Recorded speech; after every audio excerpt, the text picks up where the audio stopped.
Good evening. Tonight, no one will budge. Teachers, school boards, deadlocked. Kids still on the outside. There will be a demonstration in front of this board office to show the board that the teachers, elementary teachers here in Peel, mean business. They don't like what they have done to their collective agreement, and they don't like what they intend to do to their working conditions, and they're not going to take it. The strike vote here in Peel will be taken next week.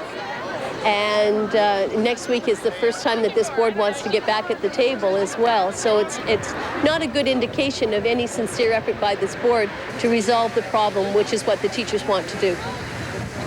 That's the view tonight from Peel, where teachers rallied outside the public board. More than 133,000 kids across the GTA have been out of school since September 8th. With new rumblings about back-to-work legislation and who would oppose it, tonight York Region parents are talking about taking matters into their own hands.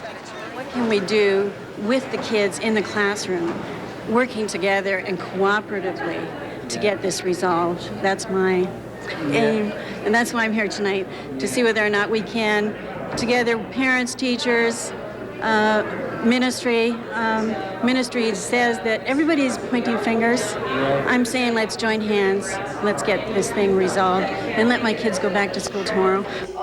More than 100 concerned parents met tonight trying to figure out what to do with the kids. There's talk about following the lead of St. Michael's Academy in Thornhill, where parents have been teaching classes. From Queen's Park, politicians are jostling for a stance on back-to-work legislation.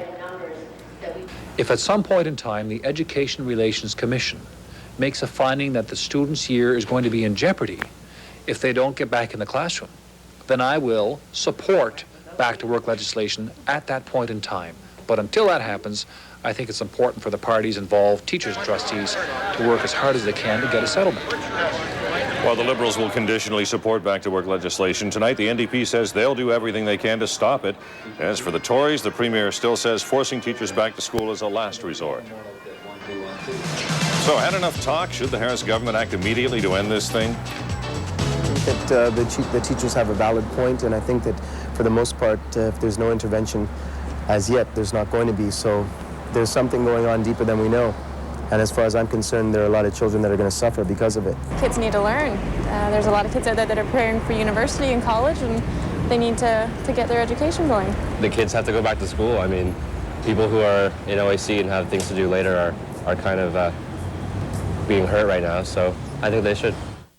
Since there's been no real movement between teachers and the boards, the same kids that were out of school today are out tomorrow. On the brighter side, things are looking up for one young scholar in the city. Monita Rajpal will have that story a little later on.